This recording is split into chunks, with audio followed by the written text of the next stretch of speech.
7º ano do estado de Pernambuco. Tudo bem com vocês? Eu espero que sim.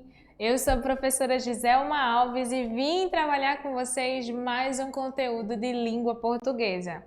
Hoje a gente vai estar dando continuação à nossa última aula sobre variação linguística.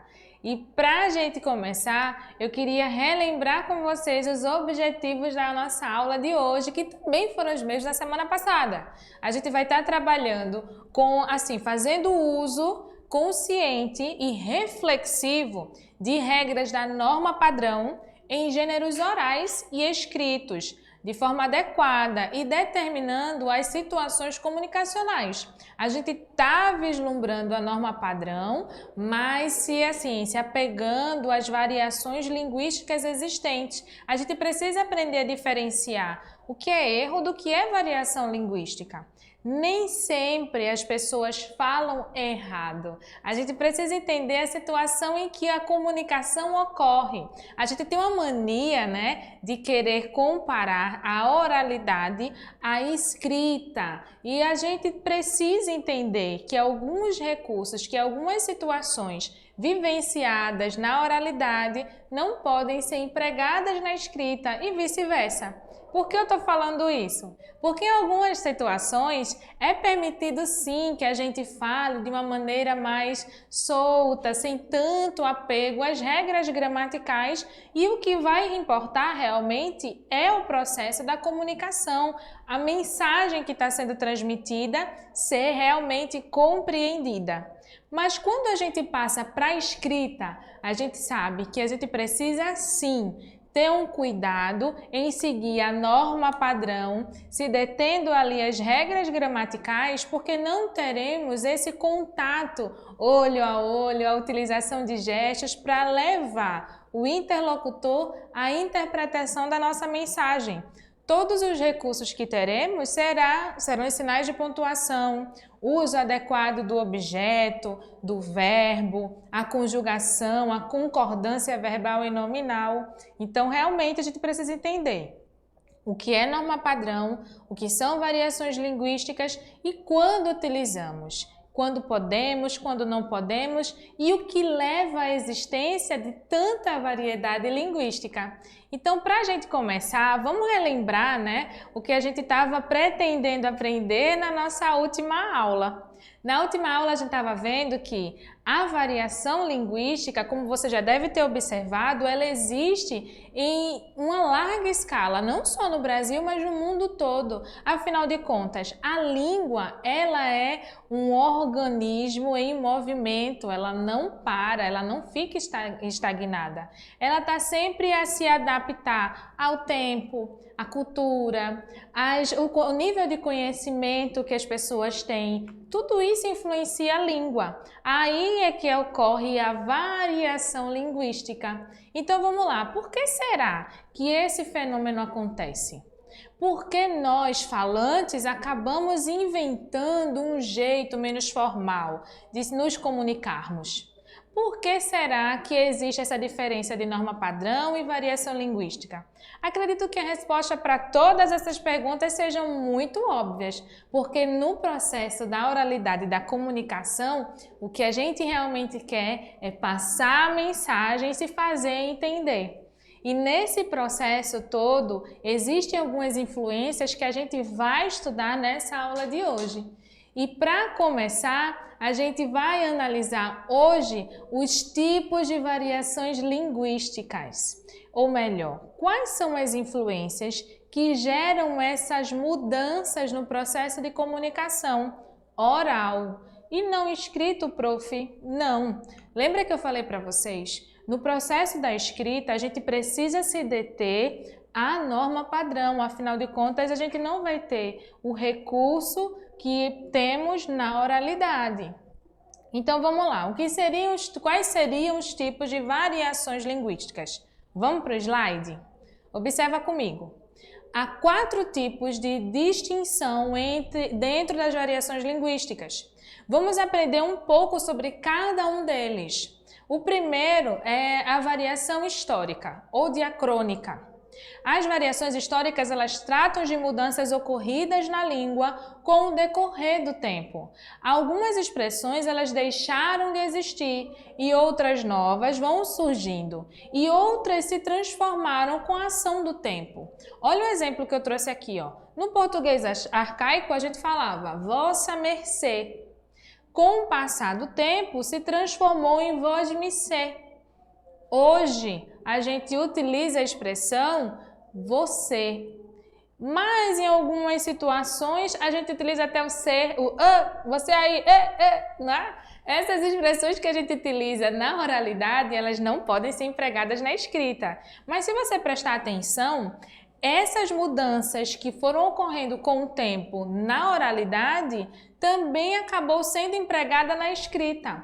Mas aí eu pergunto, por que isso ocorreu? A resposta é bem simples, porque o você que veio do vossa mercê, passou por vós-me-sé, se transformando em você, ele passou a ser uma norma padrão. Ou seja, ele se tornou uma norma na nossa língua portuguesa brasileira. Por isso que ele passa da oralidade para a escrita. Mas se ele não se torna uma norma padrão, a gente não pode utilizar, como é o caso do ser. Não dá para a gente utilizar o ser ou o VC, que a gente utiliza, por exemplo, na escrita das redes sociais, né?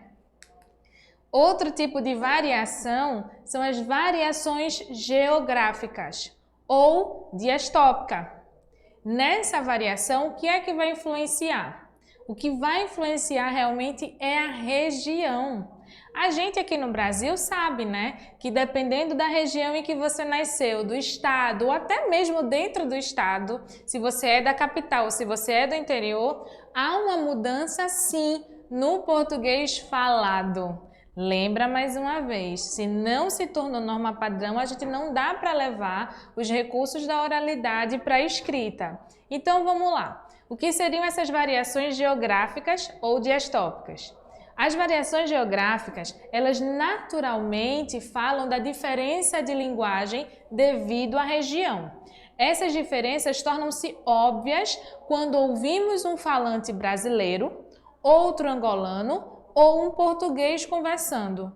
Embora os três utilizem a língua portuguesa, por conta do país e da influência geográfica, cultural de cada país, há mudanças sim nesse português. Eu costumo falar que existe o português de Portugal e o português do Brasil, o português brasileiro.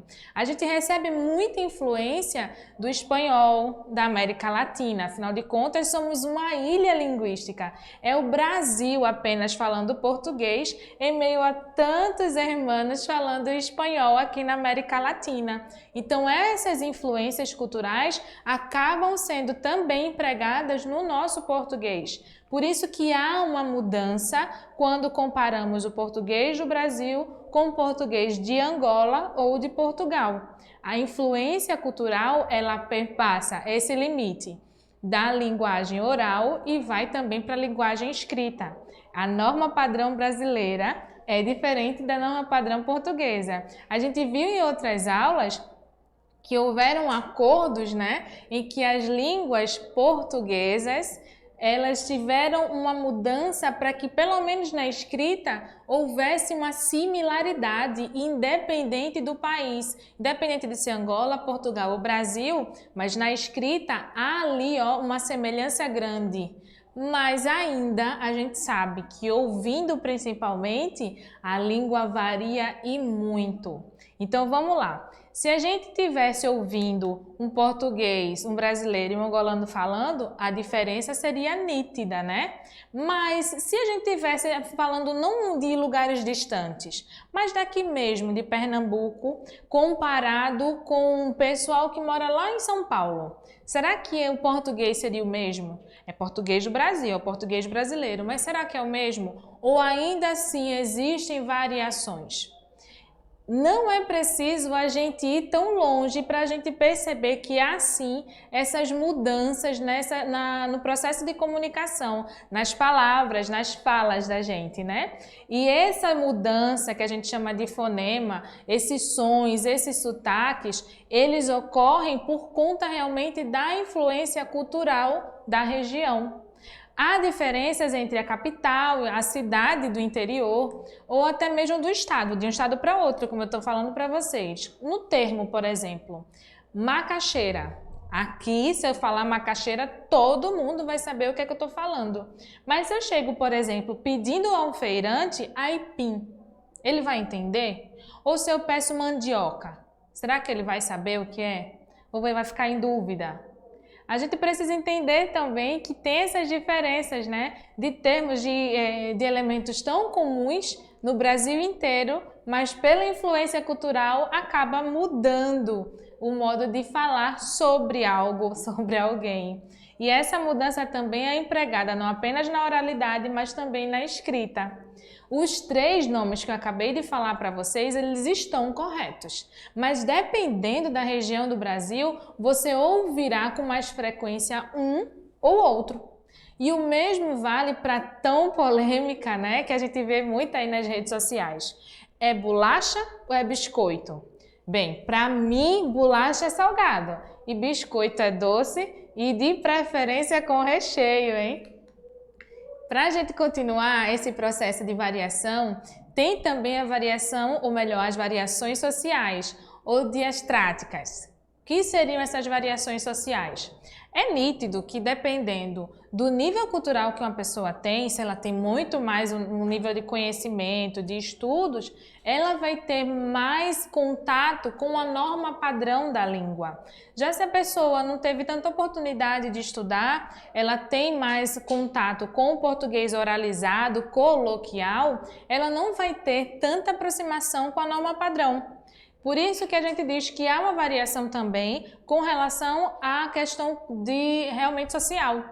Tem também a questão dos jargões, por exemplo. O que seriam jargões? São palavras utilizadas em meios específicos. Por exemplo, há jargões utilizados entre os profissionais de educação, que são incomuns aos cidadãos comuns que não são da área da educação.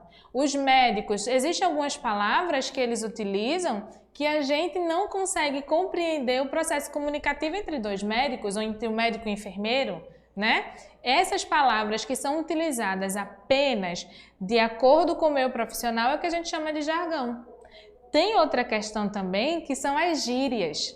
A gente atrela muito as gírias à questão da idade, mas não só da idade, tá? Ela está muito relacionada também com o tempo. Então, o que seriam gírias? Gírias são aquelas palavras utilizadas na comunicação coloquial, principalmente pelos jovens. Por isso que a gente fala, né, que as gírias estão mais atreladas à questão da faixa etária. Mas se a gente parar para pensar que algumas gírias ditas 20 anos atrás nem se emprega hoje. Se eu falasse para você, fica tranquilo, bicho. E aí, como é que vocês interpretariam? Ou então se eu dissesse, fique peixe, tá tudo tranquilo? Será que você entenderia? Então a gente tem que realmente parar e compreender que essas variações sociais, elas não estão ali, principalmente a gíria, não está presa só à questão da faixa etária, da idade. Mas o tempo também entra aí e faz o seu papel de trazer as mudanças que a língua, que é orgânica, traz para a nossa comunicação. O importante realmente é a gente entender que no processo comunicativo, tudo isso influencia. No processo comunicativo, principalmente oral, a gente precisa aceitar que essas influências acabam sendo empregadas na nossa comunicação. Outra variação que existe é a variação estilística ou diafásica. E o que seria essa variação estilística? Bora para o slide? As variações estilísticas, elas remetem ao contexto que exige a adaptação da fala ou ao estilo dela. Aqui entram as questões de linguagem formal e informal, adequação à norma padrão ou a despreocupação com o seu uso. O uso de expressões rebuscadas e o respeito à norma padrão do idioma remetem à língua tida como culta, que se opõe àquela linguagem mais coloquial e familiar. na fala, o tom de voz acaba tendo um papel importante também. Então vamos lá, o que é que eu estou querendo dizer com isso tudo? É que assim, ó, dependendo da situação em que a gente tiver empregado, ou melhor, empregando a nossa língua, a gente sente aquela necessidade maior de falar um português mais próximo à norma padrão, mais próximo às regras da nossa gramática. Por quê? Porque é mais formal, exige um respeito maior, até o tom da nossa fala, ele muda. A gente, por exemplo, não vai chegar no tribunal falando alto e utilizando várias gírias. A gente entende que ali é um lugar de respeito e a gente precisa também passar todo esse respeito através da nossa língua. A utilização dela. Por isso que a gente tem aquela preocupação em utilizar os pronomes de tratamento, em respeitar as concordâncias verbais e nominais e entender que palavrões, por exemplo, palavras de baixo escalão, não combinam com aquele ambiente. Ali é um lugar de respeito, então a variação estilística aí é totalmente empregada. A mesma coisa acontece, por exemplo, quando você vai argumentar com a sua mãe, ou com sua avó, ou com seu pai, com seu tio. O nível hierárquico também influencia aí, né? A gente tem aquele respeito e acaba mudando o modo de falar. Não é o mesmo que a gente emprega quando a gente está na rua com os colegas, quando a gente está numa roda de amigos contando piada. Tudo muda. Então isso é a variação estilística. É quando o meio acaba influenciando no português que a gente está falando. A gente vai respeitar ou a gente vai se despreocupar com o português que está sendo utilizado. Assim, o vocabulário e a maneira de falar com os amigos, provavelmente, ela não será os mesmos utilizados em uma entrevista de emprego, por exemplo. A gente não vai chegar para um entrevistador, né, para um profissional de RH, chamando ele, e aí, xará? Acaba representando a falta de respeito. E o que é que vão pensar de mim como profissional, né? Nessa situação, a gente sabe que a gente vai estar empregando sempre uma linguagem diferenciada.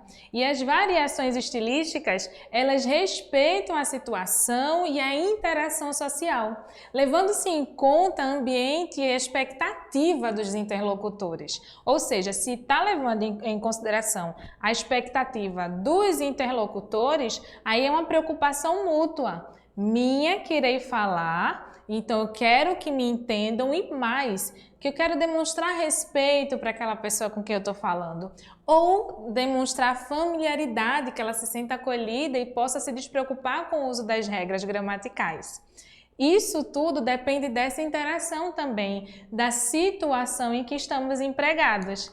Bem, gente, eu espero que vocês tenham compreendido bem a diferença entre norma padrão e variação linguística e, principalmente, que vocês tenham entendido que em muitas situações a gente pode sim se despreocupar com as regras gramaticais e focar realmente na mensagem que a gente quer transmitir, mas que em determinados casos há uma importância sim com a língua oralizada que eu estou utilizando e eu preciso manter ali um respeito, um comprometimento também com a utilização da língua. E mais, na escrita, todo esse processo comunicacional precisa ter um cuidado maior. Afinal de contas, se a gente quer transmitir a mensagem de forma clara, nada melhor do que utilizar a norma padrão para isso. Então foquem também nas nossas regrinhas gramaticais, que podem até parecer chatas, mas vocês verão como são necessárias para manter a comunicação adequada. Espero que vocês tenham compreendido, tenham entendido bem. Caso fiquem com dúvida, vai lá no YouTube depois, volta, anota tudinho e depois pode deixar até os comentários, né? Trocar ideias com o pessoal sobre esse processo de variação linguística. E mais, é bolacha ou biscoito? Tchau, gente! Até a próxima!